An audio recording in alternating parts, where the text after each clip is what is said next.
Hello guys, and welcome back to another video. Today is probably the holidays for you. As you see, tree, I don't know, thought it'd be festive. I think it should be coming out on that specific day. If you celebrate Christmas, Merry Christmas to you. If you celebrate anything else or are not celebrating anything at all, happy frickin' day anyways. Nothing in particular special about that day, but just make sure it's happy. Alright.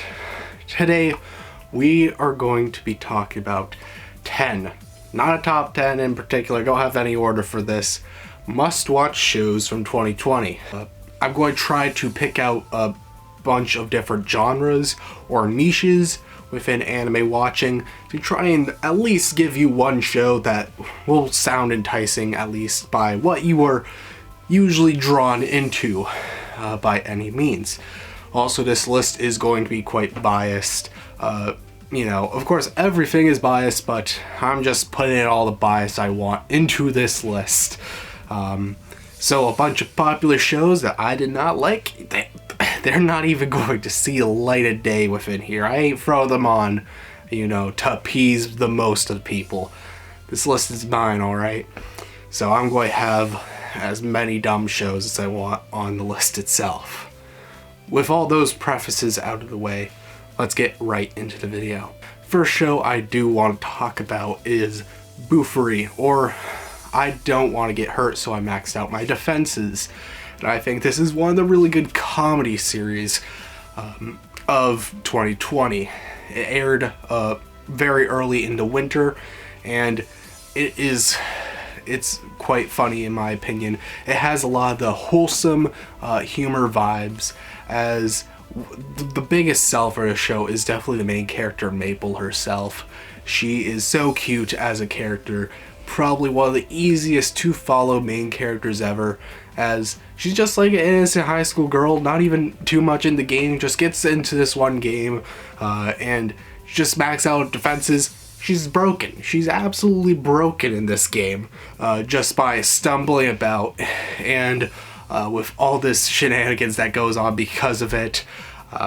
It's very comedic to see all the chaos that comes about from this poor innocent person who doesn't have a clue in the world, just absolutely destroying everyone in her path. It's definitely very comedic, and right. Her name's Maple. She gets a pet turtle, and she names it Syrup so they can be maple syrup. That's gold. I don't have to say anything more. That should sell you on the show immediately. For comedy, I can definitely suggest Boofy to you guys.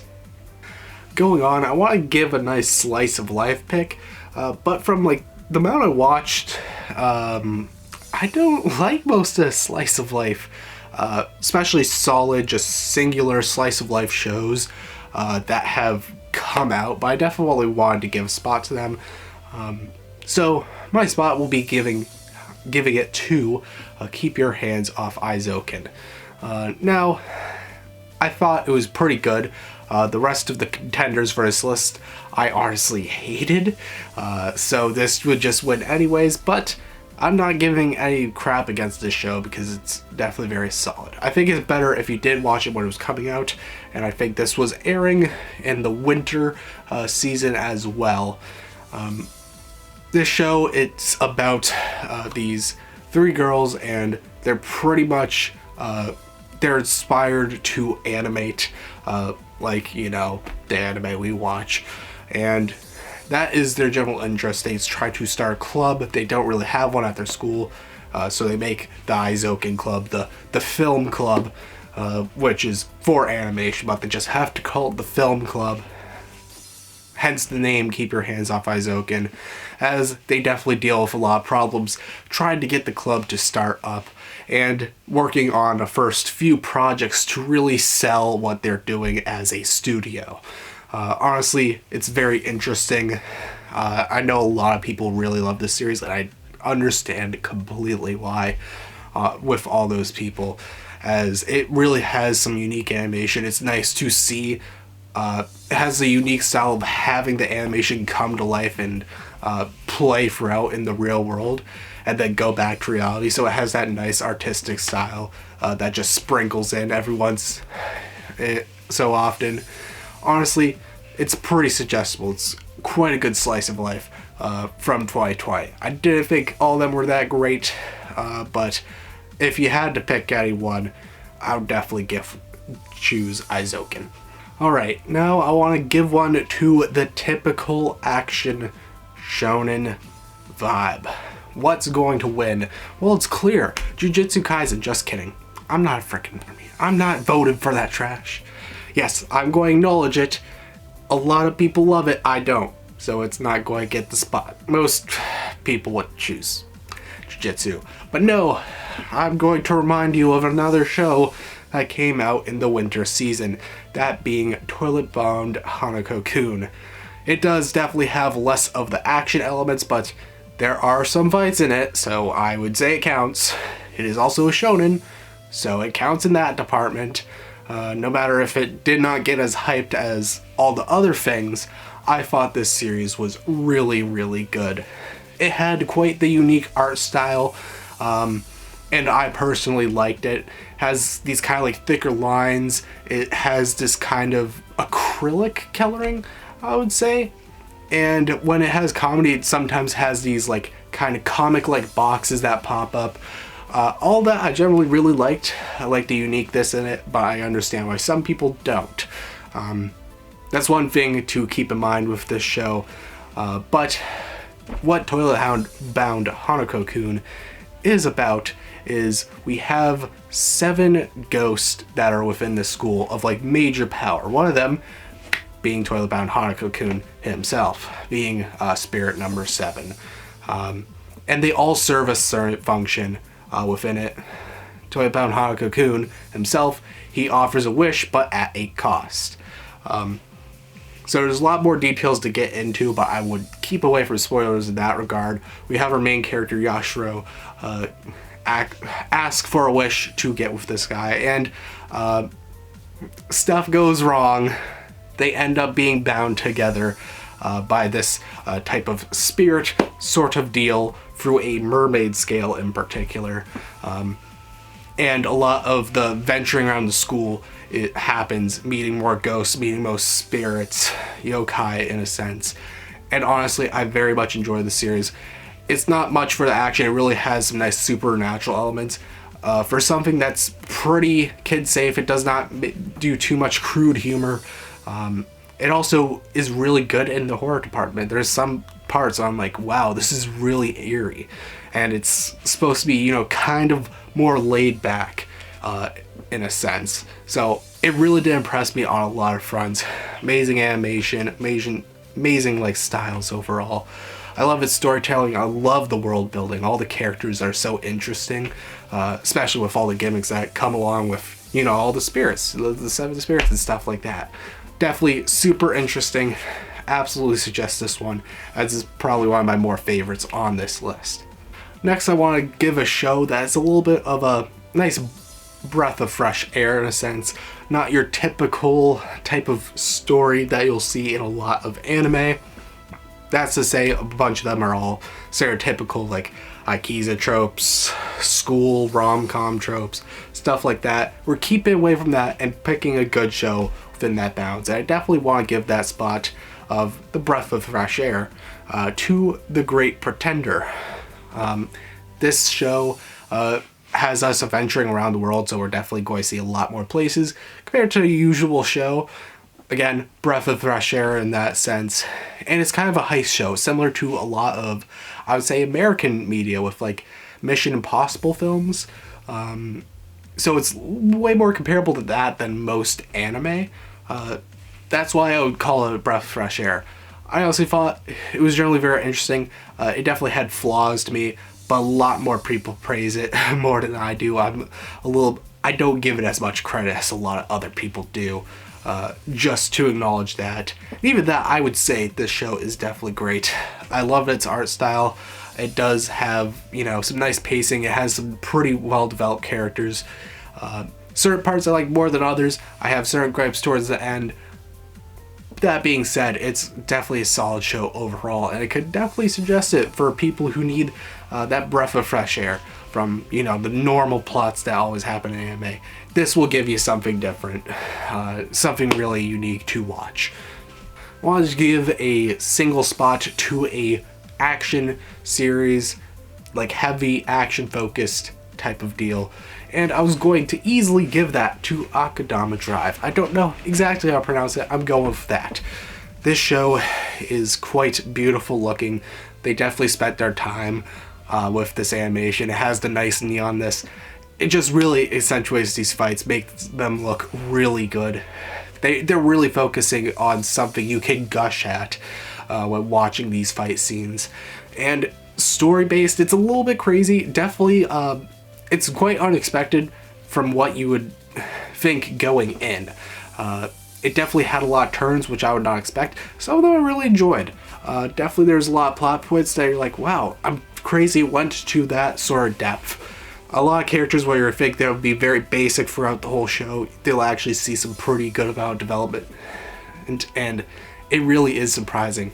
The plot will definitely take you on a ride, as you really won't know what's happening throughout the whole thing, but you'll easily be distracted by a lot of these action to keep you there easily without a lot of knowledge of what's close to come.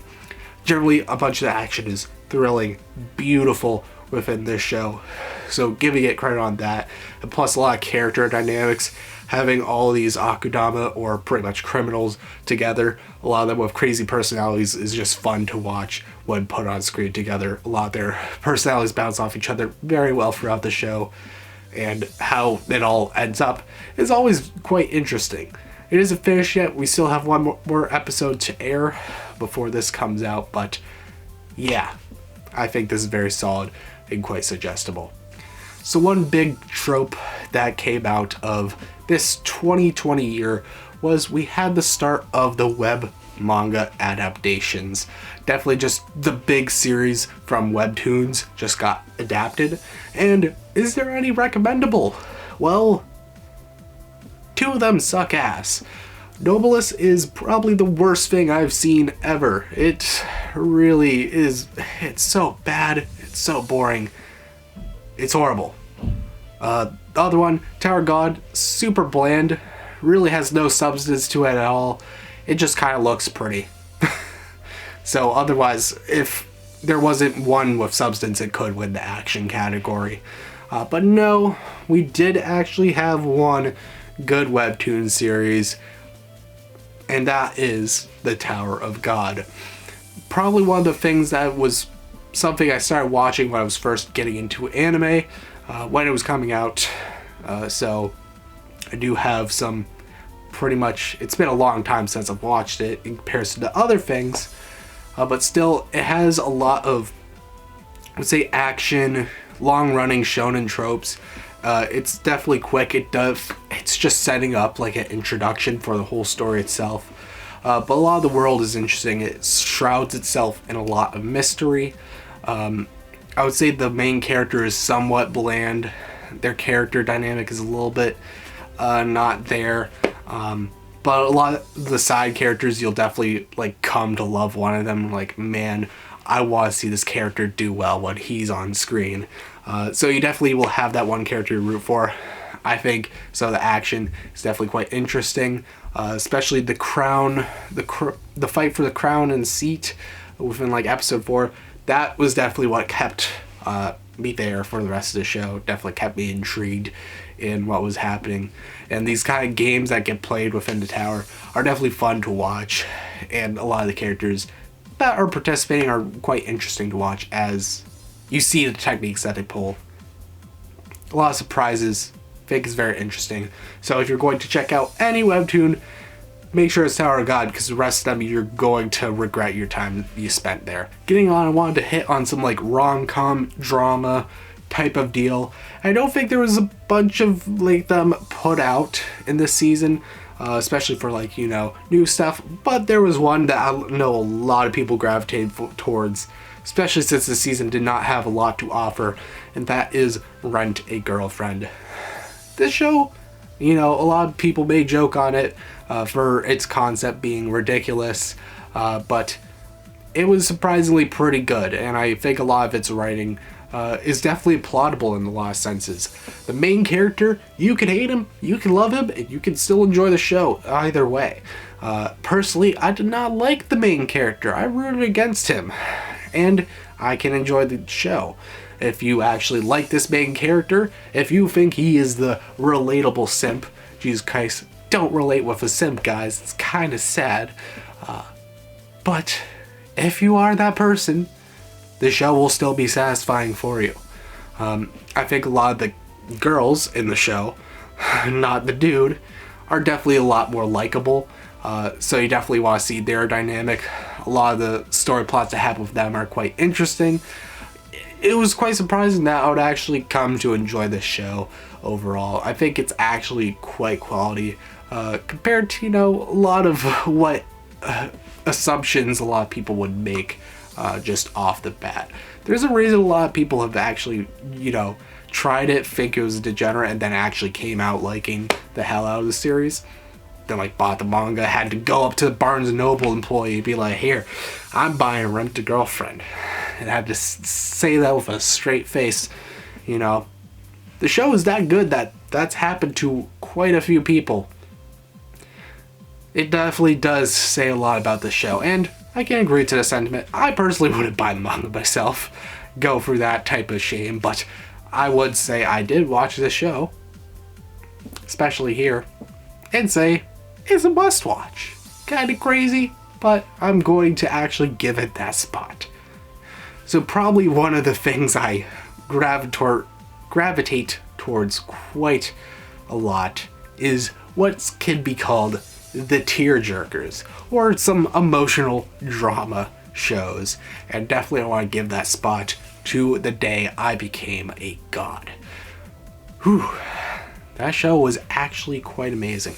We still have one more episode yet to air, but this one has been really good. I've really liked so many of the elements going for this show. It's a PA Works series, probably one of my favorite studios. When I come to think about it, I would see them and just be like, man, I'd always liked their work. So it's from them. This show looks beautiful. They're definitely not pulling any punches here. They got everything going.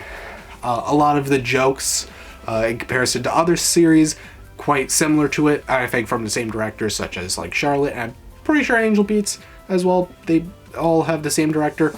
Correct me if I'm wrong. I'll correct myself if I'm wrong. But yeah, those shows, sometimes the comedy is quite hit or miss for me. This one was way more hit. I would say there's episodes that really center on this certain element, and I'm like, wow, that's quite hilarious. And then its heartfelt moments were actually really good, as in other shows like it, I didn't really get that. This one, I'm like, man, it already hit me on episode 5, and then they have even more on that latter part, which was kind of be expected from this series. Let's be honest, we all knew it was going to happen. You're going to have the tears drop at some point, unless you're heartless. You could be heartless, I don't know about you. Hopefully you have that organ in particular. My hopes and luck goes out for you. If you don't have it, and you celebrate Christmas, hopefully you get it for Christmas. If you don't celebrate Christmas and you don't have a heart, well, fuck. Maybe you got it for Hanukkah. And if you didn't celebrate anything, I'm sorry, bud. Fun little tangent aside, this series is quite beautiful. A lot of the, usually the joke can be quite hit or miss. I'm going to say this point again, but there's a lot of ones where I really like it. A lot of attention to detail. It personally spoke out to me.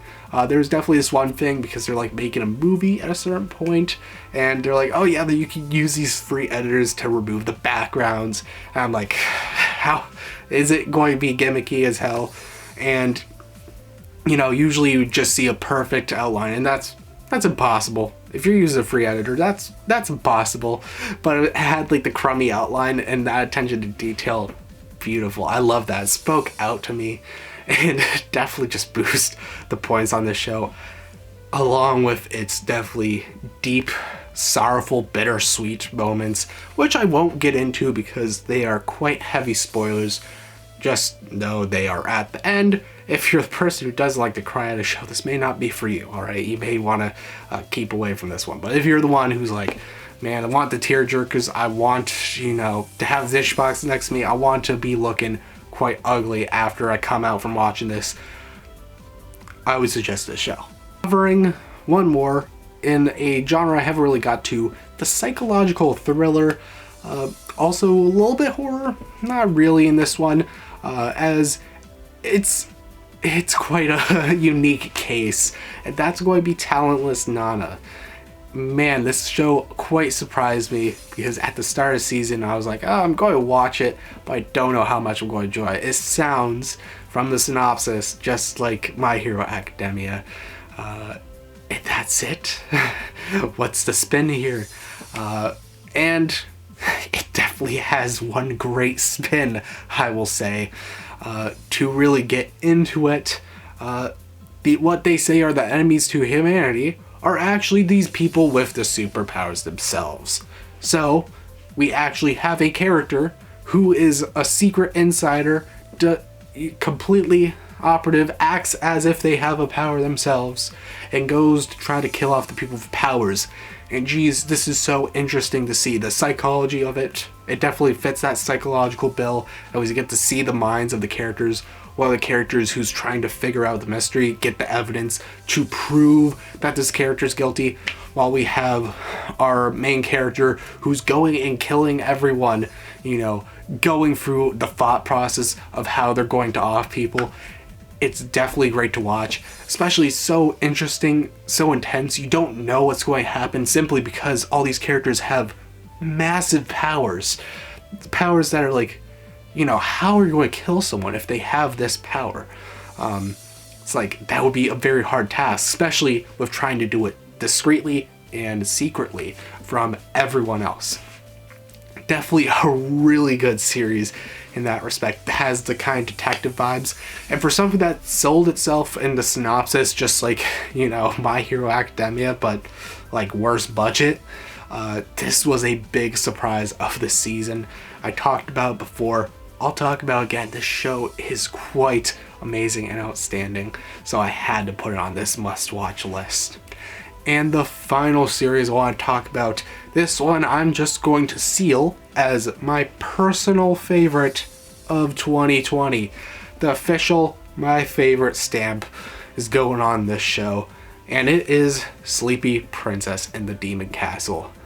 I almost blew over this show. I went through the fall, you know, season list. I was going through all the shows. I'm like, I think I'm going to skip this one. This one does not, I don't see what it's about. I'm just going to skip it. Good I changed my mind, because this is one of my favorites. This one is a comedy type of fantasy deal, and it's one of the funniest series I've ever watched. It perfectly fits the bill for the type of writing I like within its jokes. Conceptually, the idea is the princess of this human realm gets kidnapped by the Demon King himself and locked up in a castle. And the princess, with nothing else to do, is just going to try to sleep. But of course, there's going to be a lot of difficulties in sleeping on these crusty sheets, and this like horrible comforter. So it's going to be a lot of work, a lot of challenge to get that good night rest the princess desires. Synopsis, not too crazy. It doesn't really sell you that much, but I'm going to try to sell you here with some more details. What's really a big gimmick of this show is it just immediately surprised you off the gate. You know, you're like, how is this princess really going to act? Okay, of course she's just non-caring about everything because she just wants to go to sleep, which is a nice little surprise element. You know, to be kidnapped, you know, most people act in stress, and this character is just like, okay, sure. But this character is also like a psychopath in certain regards, has no sense of morality, and she just is so non-caring about others as well, thinks about immediately just going and murdering things right at the start of the series, and does murder things. And you think she murders a lot in the anime, she murders even more in the manga in even more brutal ways. This poor Apple characters got desecrated like twice within like the 2 volumes. And it's like, Jesus Christ, this princess is insane. And the kind of shock, it's definitely one of the things that jokes are often built around, the kind of type of twist within the humor. You have the expectation at the start, you twist it around, and this very much centers on the element. And then there's also the recurring jokes I think are really well done as well. We have characters that are generally jokes in and of themselves, and they can be used recurringly.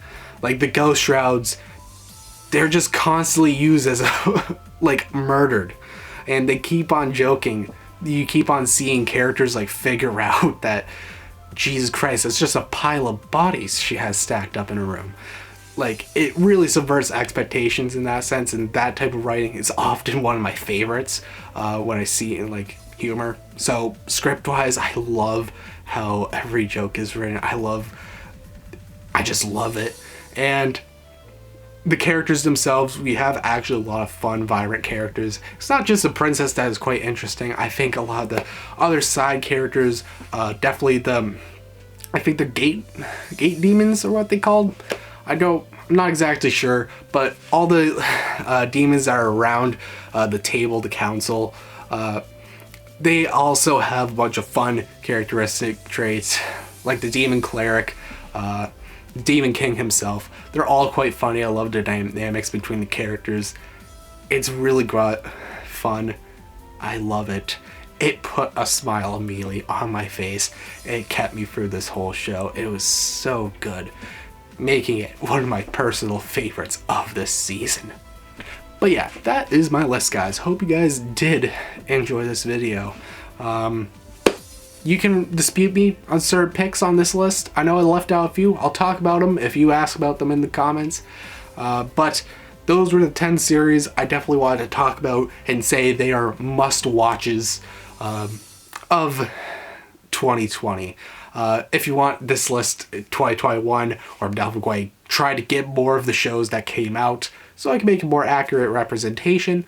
Definitely, that's something I would be interested in doing again. But thank you guys so much for watching as usual. Hope you have a great festive day or holiday. Yep, I'll see you guys in the next video. Goodbye.